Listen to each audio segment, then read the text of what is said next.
This Torah class is brought to you by TorahAnytime.com. Good evening, everyone. Bruchim Habayim. Welcome, everyone, for coming. Thank you, everyone, for coming. We welcome all of our Torah Anytime viewers. This week's Shiur is being sponsored by Rabbi Yehuda Povarsky and family, the Zecher Nishmas, Albert Ben Clement, and also Refuah Shlema for Sarah Regina Bat Matov Maya. Refuah Shlema, or Mevarich the Povarsky Mishpacha, that they should have good health, Arichas Yamim, and Mimal Hashem Kol Mishalas Libam L'Toiva. And Le'ilui Nishas Sarah Bat Esther. Okay, we have a very interesting topic this evening, and this week's Parshas Naso, we encounter quite a mysterious procedure in the Torah, the Sotah, where you have a woman who's accused of being unfaithful to her husband, and they bring her to the Beis HaMikdash, and there's question, what really happened? Was she actually in fact unfaithful or not? And the Kohen takes the special waters, and they take the name of Hashem, which was written B'Kedusha, they put the name in the waters, the name of God is erased, and if in fact this woman was unfaithful to her husband, she dies a gruesome death. However, if the accusations against her were unfounded, then the Gemara tells us she's blessed, she has children, and if she had children before, she has more beautiful children, more successful children. And God says, I will stick my neck out. I will allow my name to be erased in order to foster peace and harmony beinish le'ishtay. Yerushalmi tells us in Masechta Sotah, Parak Aleph, Shem HaKodesh Shenichtav B'Kedusha, the name of God, which is written in holiness. Amar HaKosav, the Torah tells us, She'yimacheh al hamayim, that it should be raised through the waters, B'shvil lahatil shalom beinish le'ishtay, in order to create peace between the husband and wife. After all, he's accused her of being unfaithful. There's no way in a million years he's taken her back unless he could prove without a shadow, beyond a shadow of a doubt, that she was not doing anything wrong. And the only way to verify this is if God himself is in effect testifying that she didn't do anything wrong. By the way, what is a halach if somebody erases the name of Hashem? Are you allowed to do that? No, do that. It's an Isur D'Oraisa. It's a biblical prohibition. One who does so, he gets lashes, he gets malchus. And even so, even though ordinarily it would be an Isur D'Oraisa, nevertheless, in order to create Shalom Beinish Le'ishtay, God says, erase my name, it's worth it. It's worth it. Okay. Put that aside for a moment. One of the most perplexing stories in Tanakh is the beginning of Sefer Melachim. David HaMelech, he's getting older, and it says he can't be warmed. He's wearing begadim, he's wearing clothing, v'lo yechamlo, they're not warming him. And his officers advise him he needs to get a nara basula, he needs to get a young woman to be for him a l'saychanes, to warm him up in a physical way. And who is selected? Avishag Hashunamis. Avishag is selected. And the Navi tells us she was Yafa, he Ad Ma'od. She was very beautiful. Actually, the Gemara comments, she was not as beautiful as Sarah. Sarah was Yafa, he Ma'od. Avishag was Ad Ma'od, up until Ma'od. But nevertheless, she was quite a beautiful woman. And the Gemara says that David HaMelech selected her to serve him. However, V'hu lo yada'a, he did not live with her. He didn't live with her. He didn't have relations with her, but nevertheless, she served him. Says the Gemara, in Masechta Sanhedrin, on Daf Chaf Beis, the Gemara says on the third line, Avishag Mahi, what happened? What's the story with Avishag? So the Gemara says David was getting older, and he asked his servants to search for a young woman, and they sought out Avishag, and she served him. And the Gemara tells us a very interesting thing. While she was serving him, she had the audacity to propose to him. One day Avishag comes to David HaMelech and she says to him, will you marry me? David HaMelech says, sorry, I can't do it. I'm not allowed to. Why was David HaMelech not allowed to marry her? Because he maxed out. He capped out. The halacha is a king is only allowed to marry 18 wives. David HaMelech had already capped out, maxed out. Sorry, I can't marry you. So she said, what's the problem? She was very chutzpahdik. What, you're too old? You can't perform? So David HaMelech proved her wrong. Okay, we're not going to get into exactly how he proved her wrong, but he showed her that he was quite potent, the Gemara tells us. And then the Gemara comments, wait a second, what was the big deal? Why did David HaMelech have to refuse Avishag and say, I can't marry you because I've already maxed out? Why couldn't he just divorce one of his 18 wives? Right. Why couldn't he just divorce one of them? Says the Gemara, you see from here, 2 lines on the end. Amar Rav Shaman Bar Abba. Rav Shaman Bar Abba says, Boy Urei Kamakashi and Garrison. From here we see what a terrible thing divorce is. Shaharei David HaMelech hitiru lo liyachid. They permitted David HaMelech to go into seclusion with Avishag. V'lo hitiru lo lagaresh, and they did not permit David HaMelech to divorce one of his wives. So think about what's happening here. David HaMelech has 18 wives, and he needed a young girl to serve him. Now, in order for her to serve him, he would have to violate the Isser of Yichud. Now, you came here just to hear what Yichud is, it was worth it. What is Yichud? Yichud is, a man is not allowed to go into seclusion with a woman unless they are married, or mother and son, or sister and brother. But otherwise, a man and a woman may not go into seclusion, which means you're in a house, you can't be in the same house together unless you're married. A man and a woman cannot go into the same house together. It's halacha. Now, if it's a married woman, many people are not familiar with the fact that it's an Isser Da'iraisa. For a man to be in a house with a married woman, it's an Isser Da'iraisa. For a man to be in a house with a woman who's not married, so it depends. If she's a Nida, single woman nowadays normally is considered Becheskas Nida, it's also an Isser Da'iraisa. But if she's a single woman, Becheskas Tahara, she's Tahar, she's pure, it's an Isser D'Rabbanan. So this woman, Avishag Hashunamis, was what we call a Penuya Tahira. She was a single woman. She was pure.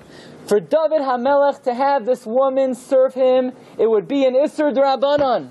It would be a rabbinic prohibition. And nevertheless, says the Gemara, Chazal, the Chachamim allowed David to go into seclusion with this woman and violate an Isser D'Rabbanan. Better to violate an Isser D'Rabbanan than to divorce one of his wives. You know what you learn from here, says the Gemara? You learn from here, Kamakashi and Garrison, that a get is a very shver zach. It's a terrible thing. It's a terrible thing. That's what the Gemara is saying. Kama, because we prefer to allow the Isser D'Rabbanan of Yichud than to allow David to divorce one of his wives. And the question we have to address is, here the Gemara is trying to illustrate to us how terrible divorce is. Look, divorce is so bad, we'd rather permit an Isser D'Rabbanan. So we could ask a very strong question. You're trying to show how important Shalom is because we even permit an Isser D'Rabbanan? I have a much better illustration of the greatness of peace, because we're even willing to permit an Isser D'Oraisa. We're willing to have Hashem's name erased.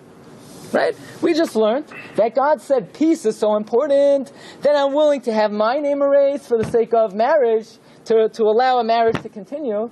So why does the Gemara have to go to left field and find, oh, look how important marriage is. We're even willing to permit an Isser D'Rabbanan of Yichud for the sake of marriage. I have a much better proof. The fact that God is willing to allow His name to be erased for the sake of a marriage, isn't that a greater illustration of Kamakashi and Garrison? How difficult a get is. Okay, just an aside, very interesting. You know, a lot of times you have Bachrim, you have young men, they're going out, and they think, you know, this is the right one, and she says no. Right? She says no. And the boy's devastated. You know? He thought this was it. So, very interesting. Rapam used to say over that in Parshas Balak, when Bilam is going to curse Klal Yisrael, he's going, and all of a sudden, there's somebody stopping. There's an impediment. And what does the pasuk say? There was Hashem sent a malach l'satan. Hashem sent a malach to impede, to stop him from carrying out what he needed to do. What does Rashi say? What kind of malach is this? Malach shel rachamim. It was an angel of mercy. Angel of mercy? What do you mean? Bilam, he put his whole life into trying to carry out this mission. If you would have asked Bilam, what is the most important thing to do at this moment? He got to go. He wants to accomplish what he needs to. And nevertheless, Bilam may think he needs to accomplish this, but the Ribono Shel Olam knows that for Bilam's best interest, in order that he could have some semblance of hope in the world to come, Hashem has to stop him. Very often, people in life, they have certain things, they want to accomplish. They have to get this job. They have to do this thing. And when it doesn't work out, they're very upset, but most of the time, Rabbi say, it's malach shel rachamim. The problem is not, you don't want it, that it's the Ribono Shel Olam helping you out. It's the Ribono Shel Olam sending the angel of mercy to make sure it doesn't work out for your own benefit. And we don't have any greater illustration of this than in this case with David and Avishag. Because what happens? Avishag proposes to David. Avishag thought, wow, if only she would have the opportunity to marry the king of Israel. But David said, I can't marry you. Why? I'm already maxed out. What would have happened if David had married Avishag? David HaMelech only lives less than 1 year. If David would have married Avishag, Avishag would have remained an almana for the rest of her life. Because the halacha is no one is allowed to marry Sharvito Shel Melech, and no one is allowed to marry the wife of the king. So if Avishag would have married David HaMelech, her life would have been over. And it turns out, because David did not marry Avishag, when David passed away, who married Avishag? Shlomo HaMelech. They had many children together, and she became the queen of Israel for decades. So in fact, Avishag proposes to David, thinking this is going to be her success in life, but when Hashem did not allow it to happen, this was malach shel rachamim for her own benefit. Okay? But in any event, the conclusion of the Gemara, the lesson of the Gemara is Kamakashi and Garrison. How difficult a get, how terrible a get is. Rabbi, so we're going to talk about a topic tonight that is really a general rule, a general concept in Judaism. But unfortunately, all general rules have their exceptions, and it's something that, if you speak about it publicly, you're in danger perhaps of insulting someone, because not every general rule applies to every individual in every particular circumstance. And we know there is a concept of get in the Torah. And there are certain circumstances that it is ordained and mandated. But nevertheless, once in a while, we need to speak about Torah concepts and speak the truth, and at risk that perhaps even if it doesn't apply to everybody, it's with the understanding that this is a klal, it's a general concept that we need to understand. Kamakashi and Garrison, a get is a terrible thing. Now let's just talk about this a little bit. What does this mean, Kamakashi and Garrison? What does that mean? What's so terrible? What's so terrible? Rabbi Sai, the Ben Yehoyada, the Ben Ishchai adds a very important point.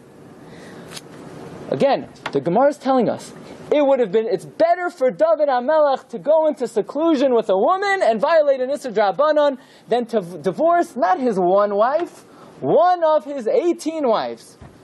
Now let's think about who these 18 wives were. Not all of these 18 wives were actually having a marital relationship with David HaMelech. In fact, if you know Navi, we read in Sefer Shmuel, 10 of David HaMelech's wives, Avshalom was mezana with. Which meant David HaMelech was not allowed to have marital relations with 10 of his wives. So 10 of them anyway were basically agunos. They could have no physical relationship with David HaMelech. And even so, what is the Gemara telling us? Even a woman that you have no physical relationship with, Kamakashi Garrison, a get to cut her off, it's a terrible thing. Hear that? 10 of the wives, David HaMelech, what would have been so terrible if he would have divorced one of them? It's not like he's living with them in a normal way anyway. No. Says the Gemara, it doesn't matter. He's married to them. He's married to them. He has 18. No. Kamakashi and Garrison. Alright, if they had been divorced, would they have been able to marry after his death? No. So once you're married to a king, correct. Right. Which is a little bit of a difficulty on this Gemara, but we'll talk about that later. Okay. Another point says the Beis Meir. If you would have asked one of these wives, your husband David HaMelech, he's sick, he's old. If you don't allow him to marry this Avishag, who knows? He may die. Would you agree to take a get? Says the Beis Meir, there's no question. Many of them would have agreed to take a divorce. Says the Beis Meir, and even so, even though David would have given it, and even though the lady would have taken it, doesn't matter. Even so, Kamakashi and Garrison, it's still a terrible thing. Even if he's not living with them, even if they would have readily accepted the get. Says Rav Moshe Feinstein even further. Many of these wives that David HaMelech was supposedly married to, he wasn't married to them. They were a pilegesh, they were concubines. The halacha, according to the Rambam, of a concubine is, there's no kiddushin to them. There's no halachic marriage. And in fact, to terminate the marriage, you don't even need a get. All you need to do is say, have a nice day. And even so, the Gemara says, Kamakashi Garrison, it's still a terrible thing. You have a formal arrangement. It doesn't matter you're not living with them. It doesn't matter if they agree. It doesn't matter if you don't even need a real get. To terminate the relationship between Ishvaisha is a terrible thing. Isn't it, Rabbi, how come they're getting together? Because she has to warm up the okay, that's David HaMelech. If they didn't get married. No, they didn't get married. Each other to get how did he warm her? That's a very difficult question to answer. We're not going to get into that this evening.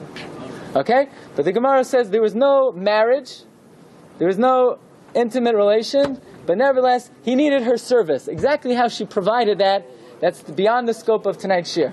Okay?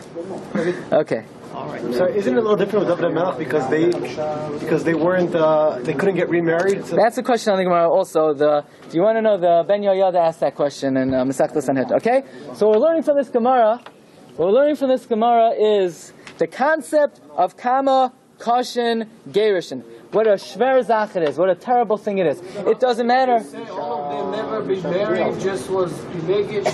Yeah, not all of them. Some of them. He could have certainly divorced one of the pilagshim. And even so, so it means she can get married again? we're going to hold off the questions. Anyone has questions, I'll be very happy to answer, okay? So again, the Gemara is saying, Kamakashi Garrison, no matter the fact he's not living with them, it doesn't matter if she agrees, it doesn't matter if he doesn't even need a real get. To terminate the relationship is a terrible thing. Now this may come as a surprise to many people, and that is although there is a concept of Garrison in the Torah, nevertheless, under most circumstances, and even though it might not be a comfortable thing to hear, Ruba deruba of the time, it's an avera to give a get. Ruba deruba of the time. And that's what the Rashba tells us. The Rashba wants to know, why don't we make a bracha on many mitzvahs? So why don't you make a bracha on lending money, and so on te'ina? So the Rashba asks, why don't you give a bracha on get? It's a mitzvah in the Torah. Says the Rashba, look what he writes. The reason you don't make a bracha on a get is because in many cases it's a sin. V'chein al hagerushin mishum deyesh miktsas hagerushin shehein ba'avera. Many divorces are sinful. For example, what? Kugon shalei matzah ba'ervas davar. If the woman was not unfaithful, you just have difficulties. In that type of situation, it's not a mitzvah, it's an avera. It's an avera. Okay, these are not my words. Again, the only time it's permitted is if you find ervas davar. You find she was. Otherwise, it's not permitted. The Rabbi say, okay, this is not a lesson in practical advice. I'm not giving practical advice. Person has to know, what does the Gemara and the Shulchan Aruch say about this parsha in the Torah? Shulchan Aruch writes. Look what the Shulchan Aruch writes. Halacha l'maisa. Shulchan Aruch writes, La yegaresh Adam ishtay rishayna ela imkain matzah ba'ervas davar. Black and white. Black and white. Person does not divorce his wife unless he finds an objective problem. An objective problem. Okay? And, very interesting, even though the Ramah writes that if he wants it and she wants it, it's okay, says the Chelkas Mechoykek in number 16, Ein Roi Lases came. Ein Roi Lases came. Even though they both want it, you still shouldn't do it. You still shouldn't do it. Why? Kamakash and Garrison. A get is a terrible thing. And we still have not explained why. What's so terrible? Okay. Also, interesting thing, people talk about, again, this is just for people to be aware, especially in our times when this is something that's very rampant, unfortunately. And it's important for every Jewish person to be aware of the Torah's attitude toward these things. People talk, what if they're children? Is that a reason to stay in a bad situation? Right? Sometimes people are stuck in a bad situation. Is it considered worthy to stay in a bad situation for the sake of children? Interesting. There's a tshuva in the Mishnah Halachas, Rabbi Menashe Klein. He writes, there are two explicit Gemaras in Shas that say straight out. Number one, there's a Gemara in Erevin. There's an interesting Gemara says there are three types of people that don't have to go to Gehenna. Okay, you ready for this? Number one, someone who has terrible poverty. Number two, someone who has digestive problems. Okay, the third one we won't go into. And then the Gemara says, and also someone who has a rotten wife. Right? Someone that has a rotten wife, they don't have to go to Gehenna. In fact, there was once a couple. By the way, a rotten husband is even worse. Right? That's Kamakaah. Okay. But there was once a couple, they were fighting like cats and dogs until they went to a class on Shalom Bayis. And they heard the rabbi say that if you have a rotten spouse, right, you don't have to go to Gehenna. So from then on, the man comes home and all of a sudden, the wife is treating him like a king. Every time, she's cooking his favorite dinners, and he says to her, what happened? You were really inspired by the words of the rabbi? She said, no. You think you're getting out of Gehenna on my account? Okay.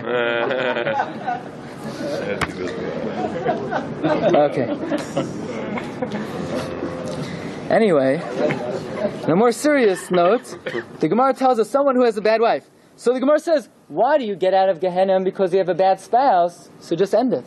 Just end it. Terminate it. Says the Gemara, no, you can't. Because they're children.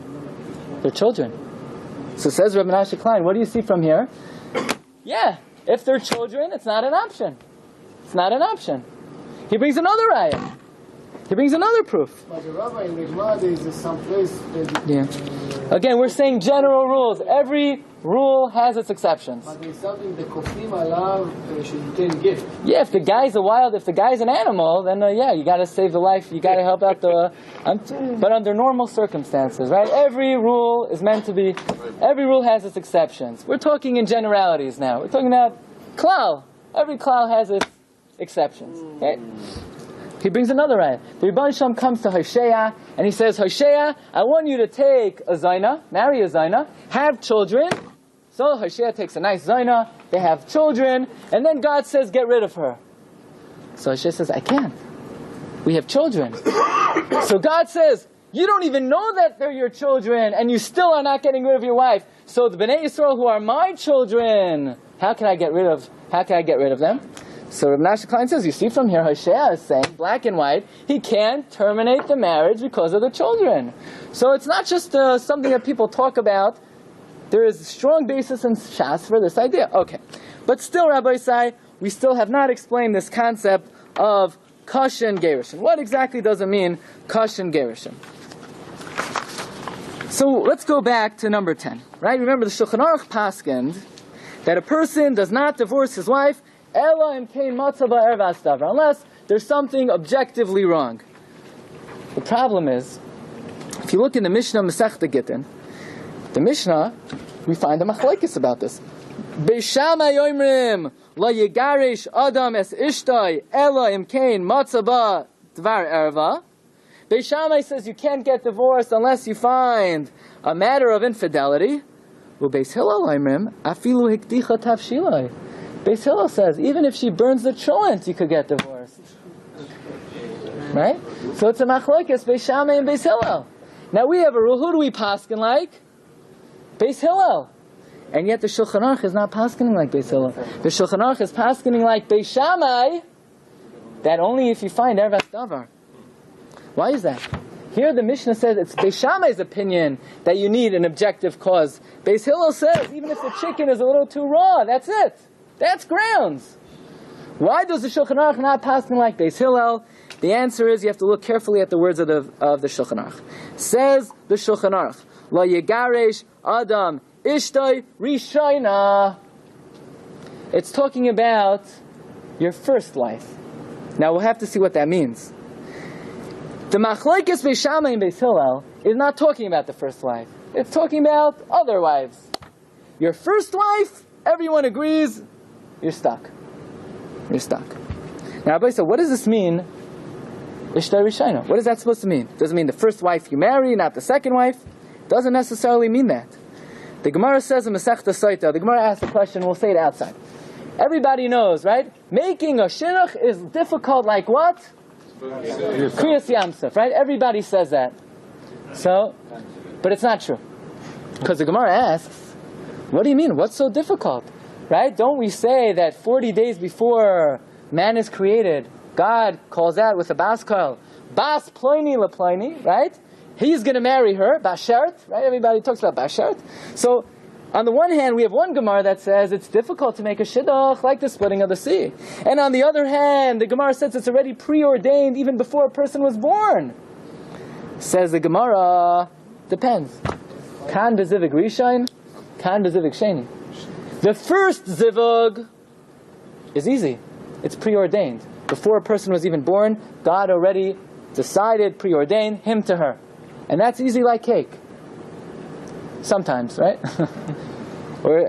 But the second zivug already, that depends on your actions. The Gemara says God matches people up based on their maisim. First zivug, you could have a tzaddik and a rashas. You could have a rasha and a tzaddikes. It has nothing to do with their respective actions.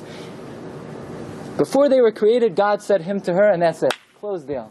The second zivug, that's difficult. That's like Kriyas Yamsuf. That's God matches up based on one's actions. Says Rabbi Yaakov Emden that this is not a matter of one's first wife and one's second wife. It has nothing to do with numbers. You could have many zivug rishons, you could have many zivug shenis. Definition of zivug rishon is someone with which you fulfill a certain purpose in this world. Whether it's having a family or going through life's challenges together, that is Zivug Rishon. Zivug Rishon is preordained. You could have one Zivug Rishon, you can have 100. Zivug Sheni is sometimes, for whatever reason, a person has to go through Zivug Sheni. But it's not a matter of first and second, it's a matter of a person who's married and the couple are achieving in this world, that's Zivug Rishon. That's Zivug Rishon. But what do we see from here? Says Rabbi Yaakov Emden that before man and woman were created, God had already preordained that these two people belong together. Not a matter of romance, it's not a matter of love, it's a matter of creation. This was God's plan for creation. In fact, very interesting. The Rivet, right? Everybody heard of the Rivet. The Rivet is the Baal Plukta of the Rambam, right? One of the greatest of all Rishonim. The Rivet comments on an interesting facet in Sefer Bereshis. When God created animals, He created them male and female. And yet when it comes to man, it doesn't say God created man, male and female. God didn't create males and females. He created Adam. When God created humans, we don't find the expression Ish. We don't find the expression Isha. We find the expression Adam. God then took this Adam, removed the part of his body, and called the part A, Ish, part B, Isha. Says the Rivet, why did God do it like that? By the animals, right? By the elephants, by the monkeys, male and female. By human beings, no. Adam, he then took from Adam a part, and he created Ishvaisha. Why did God make it like this? Says the Rivet. Okay, this is not some kind of Shidduchim 101 that you hear who knows where. This is Taras Emes. Okay, I know the shul is Taras Emes, but this is also Taras Emes. Says the Rivet. God understood, if He's going to create man and woman as two separate entities, that ain't going to work. That ain't going to work. You expect a man and a woman to be loyal to each other when they're created as two separate entities? That's impossible. To create two separate entities and have them be loyal to each other, devoted to each other, respect each other, it's not possible. And in fact, you see in the animal world, there's no concept of loyalty in terms of marriage, right? The husband has various other options, right? And the nekeva has other options. When it comes to food, right? The Rivet says, the lioness, whatever the lion chapped, the lioness will take it away and be fun of. Whatever the lioness chapped, he'll just take from her. There's no concept of respect. That's because there is no concept of marriage. Because two entities can never be brought together. So Hashem was thinking, how am I going to make this work? So Hashem said, the only way to do it is I'm creating Adam. One entity. And then from that one entity, I take away part, and they join together in marriage. Says the Rivet. Look what he writes. He says, look at number 19. In the second paragraph, 1, 2, 3, 4, 5, 6, 7. 1, 2, 3, 4, 5, 6. 7 lines down. He says, 6 lines down. Therefore God saw to it for the benefit of man. He created him as one entity. He took one of his ribs. And he created the woman. And he then brings her to man. To be his wife.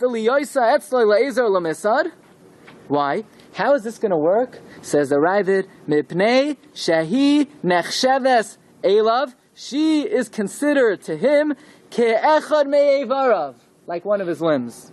Asher Nivru L'Shamshay, that was created for his benefit. In other words, what the Rivet is telling us is that the way to view marriage is not somebody who you happen to meet and you happen to love. This is part of your guf. In other words, let's say somebody had a nose they didn't like. So what are they going to do? They're going to cut it off? You got to deal with it. Maybe. Well, bad example, right?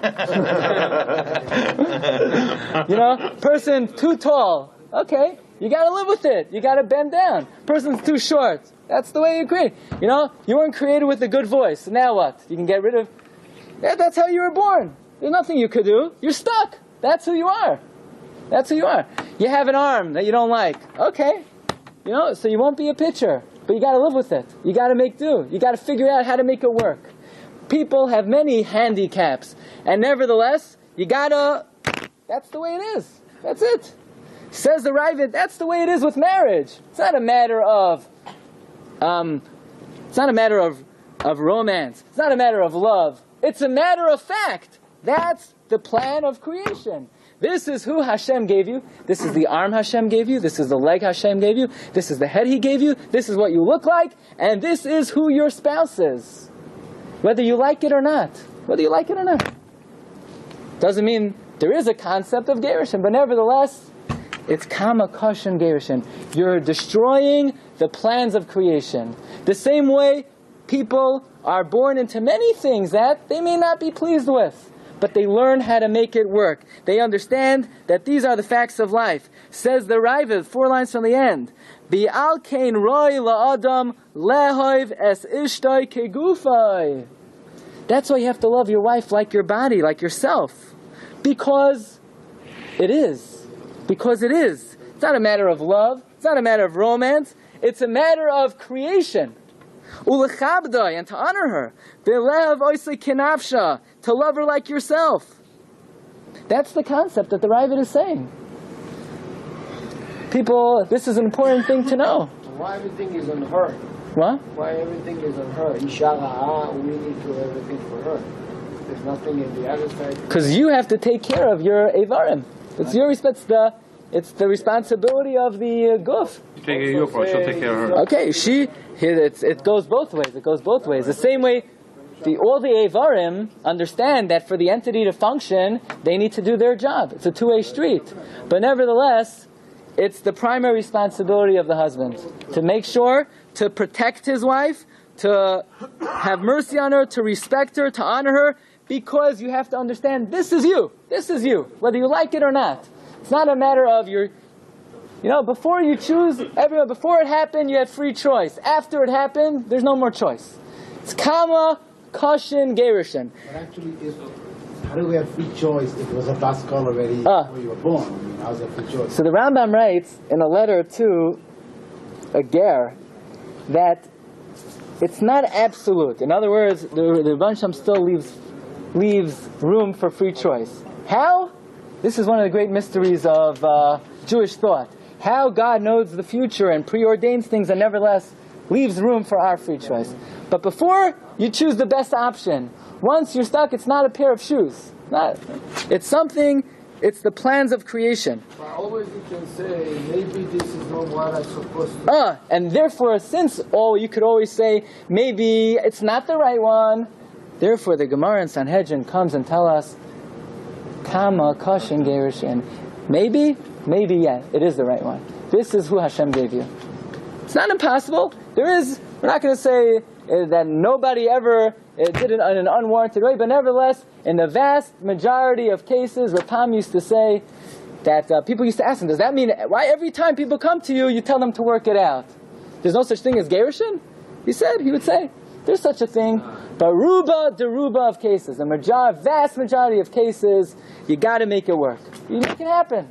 You deal with your arm, you live with your arms, you live with your head, you live with your personality, right? Let's say everybody has flaws. Let's say a person has a certain inadequacy, right? Everyone has inadequacies. Some people are messy, some people are whatever it is. They talk too much. Some people this, some people that. You live with yourself. What are you going to do? You're going to give yourself a get? No, but a person has a bad personality can work on himself, and so on and so forth. But a person can't work on the other person. You work on yourself and you learn to deal with. That's the concept. Rabbi Sai, the Rivet is telling us that this is a physical concept, that somehow the creation of man was Ishvaisha as one entity. Says the Sefer Reishis Chachma. The Reishis Chachma was a contemporary of the Arizal. The Reishis Chachma writes, this is not just on a physical level, this is on a spiritual level as well. We know from the Zohar, when God created man, He created the souls, Zachar and Nekeva, and they only come down in this world separately. But B'Shayrasham, at the root, it's one neshama. It's one neshama. Yeah. That the same way, God's plan of creation was that the man and woman are one physical entity, right? But God just took a certain portion of the man to create the Isha. In a spiritual way also, the souls in Shamayim started off as one entity. One entity. And they came down in this world separated. But the plan of creation was to allow that entity to remain one. And to split it, to cut it, is right? People say, it's not impossible. Nebuch, sometimes people have to amputate a limb. But it's a last resort. It's not something that you think about. It's not something... Nebuch, someone has to do it. Okay, what could you do? You got to save the rest of the organism. But in general, the Gemara is telling us a principle, Kamakashi and Garrison. Rabbi is very interesting. I remember I heard this from when, at the Levaya of the wife of the Rosh Yeshiva of Chavetz Chaim, when Rebbetzin Pesha Leibowitz passed away, the Novominsker Rebbe said over the following Teiras Chaim that I found yesterday. He said, very interesting. We say, Kol Yisrael yesh lohem chelek le'olam haba. Every Jew, yesh lohem chelek. And the Gemara says in Sanhedrin, how many worlds does every tzaddik get? Shai oilamos, 310. What's the significance of 310 worlds? Says the Teiras Chaim. How many mitzvos are there? 613. Plus, how many mitzvos d'Rabbanan? 7. 620. So why don't we give each person 620? We do! 310 for the tzaddik, 310 for the tzaddikes. Together they have 620. That's what the Gemara means, called tzaddik, the tzaddik yesh lo shai oilamos. It's a joint proposition. It's one entity. That's the concept of Kamakash and Garrison. It's not only a matter of the personal tragedy, the tragedy for the family, the tragedy for the children. It's a matter of destroying the plans of creation in a physical sense, in a spiritual sense. They were created as Adam, physically and spiritually. That's, in one sense, Kamakash and Garrison. Again, that's Zivug Rishon. Zivug Rishon is a very wide meaning. In fact, Rabbi Yaakov Emden points out that the Gemara is saying Kamakash and Garrison to David HaMelech.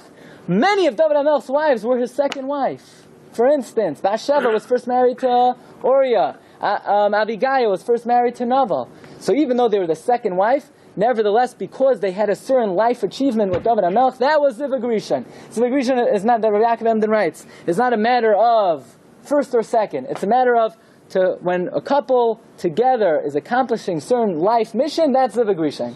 Yeah? Two questions. A, why did we need 18 wives? And B is, why is the limit 18? Okay, we'll have to deal with that. Let's just move on. I have two more points to make, okay? Very important. The Gemara in Sanhedrin tells us, by the way, one more idea. We know in Shas there's a concept of ishtoi kegufai, right? Where in fact the Gemara says that if someone is mavayish, a woman, not only do you have to pay her money, you have to pay the husband. So the Gemara asks, so then maybe when you embarrass a guy, you have to pay his whole family, right? Imagine a guy, he's from a very prestigious meyuchastik family, and someone is mavayisha, you should pay everyone off. Says the Gemara, no. You pay her. But who's her? Her is also her husband. Ishtoi kegufai. Ishtoi kegufai is not a nice concept. It's not a beautiful idea. It's a halachic reality. It's a physical reality. It's a spiritual reality. The marriage relationship is one. And to sever that, as we said before, it doesn't matter even if they're not having physical marriage. It doesn't matter if they both want it. It doesn't matter even in the case of a pilegish where you don't need a get. In any situation, it's a terrible thing. Two more points. The Gemara tells us, it's a humorous Gemara, that Rabbi Yehuda was once learning with his son, Rabbi Yitzchak, and he reads to his son the idea that a man only finds happiness and satisfaction with his Zivug Rishon. So the kid asks, give me an example of a good wife that the husband really finds satisfaction in. So Rabbi Yehuda says, I'll tell you, your mother. Your mother, right? That was sweet, right? Your mother. A little while later, Rabbi Yehuda and Rabbi Yitzchak are learning, and Rabbi Yehuda tells Rabbi Yitzchak a pasuk. U'moitzi ani mar mimaves es ha'isha. Worse than death is a bad wife. She's worse than death.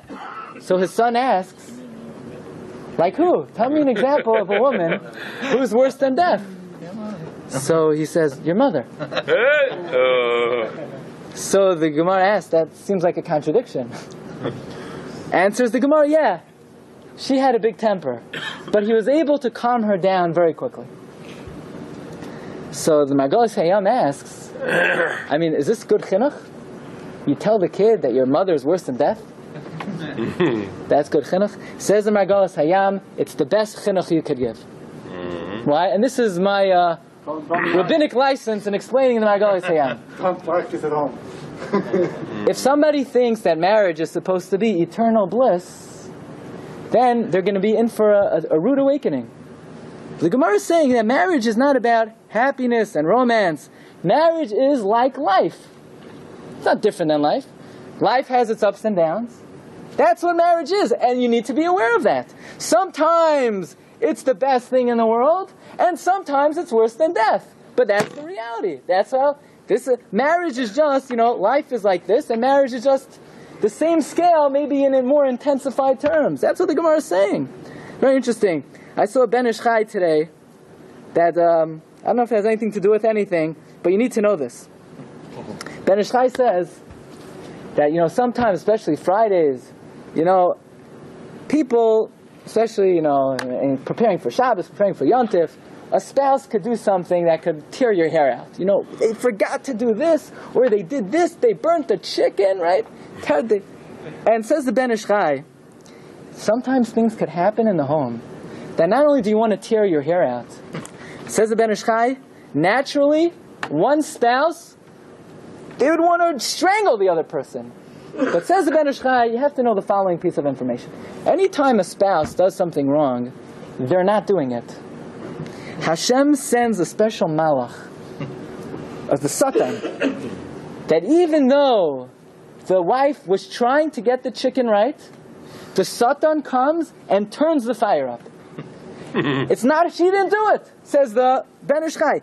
Anytime, or sometime, if a husband leaves his socks on the floor, it wasn't him. He put it in the hamper. The Sotah came, took it out of the hamper, and put it on the floor.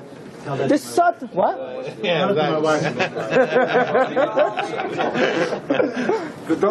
The Sotah, sometimes a guy, he finishes brushing his teeth, he closes the toothpaste. The Sotah comes along and unturns it and leaves it on the floor.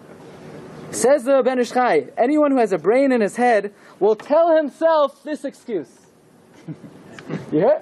Anyone who has a brain in his head will tell him. And he says, you know why? Because it's true. And he brings various rayas from Shas that household strife, household difficulties are not. They're not created by a husband. The husband and wife, they both want to serve each other. B'leiv shalom. Anytime there are difficulties, Hashem sends a special malach to make trouble. What? It's a test. It's a test. It's a test. It's a test. So this is the concept. Rabbi say this is the concept. Kamakash and Garrison. We'll end with the following idea. The Gemara in Sotah tells us, Darish Rabbi Akiva, Ishvaisha, a man and a woman, Zachu, if they merit, Shechina b'neihen, God is among them. Lo zachu, they don't merit, Eish ochlasan, fire will consume them. Says Rashi. What does this mean? How do you spell Ish? Aleph, Yud, Shin. What do you have? You have Ish, Aleph, and Shin is Ish, but you have the letter Yud. Isha, Aleph, Shin, Hey.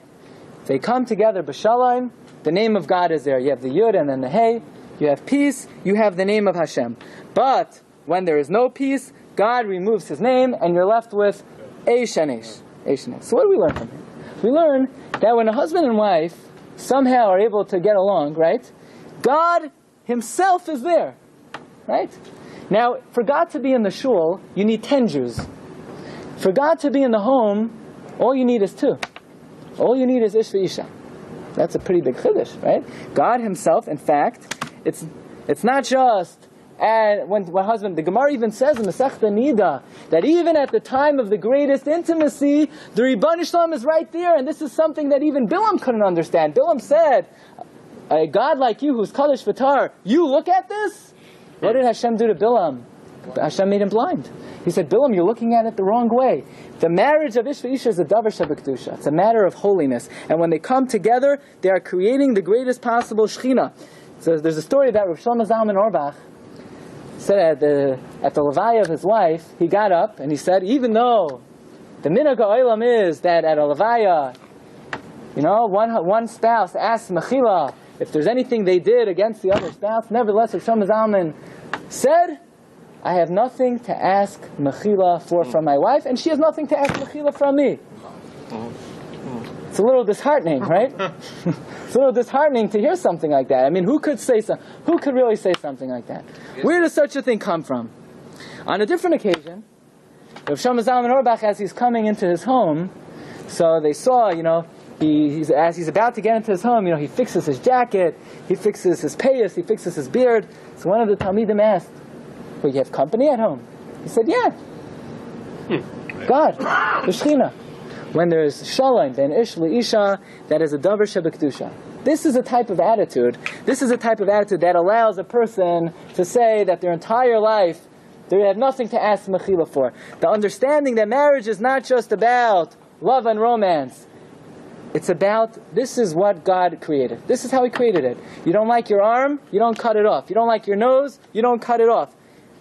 Husband and wife, you're stuck. Kamakash and Garrison. Says the Piskei Teshuvos, back to the beginning. We asked to start. The Gemara says, Kamakash and Garrison. Look what a terrible thing it is. Because we're even willing to matter yichud. Better to matter yichud than to allow David to divorce one of his 18 wives who he's not even living with. So we asked, that's how you see Kamakash and Garrison. What about from the fact that God is willing to erase His name for the sake of the marriage? Says the Piskei Teshuvos, that's not a raya at all. You know why? Because God's not erasing His name. Because God is saying, to bring shalom bein ish leishtai, you're not erasing my name, you're writing my name. You may be erasing the name on the ksav that's going in the water, but to bring the Ishvaisha together, to bring the Youre and the Hey together, to bring Shalom, which is the name of God, together, that's not erasing Hashem's name. You're in effect writing God's name in the greatest possible way. So we have no indication about the severity of Gittin from the fact that God is willing to erase His name. He's not erasing His name. The greatest way to write the name of Hashem is you get along. You make it happen. You make it work. Rabbi, thank you for coming. Thank you for listening. You've just experienced another Torah class brought to you by TorahAnytime.com.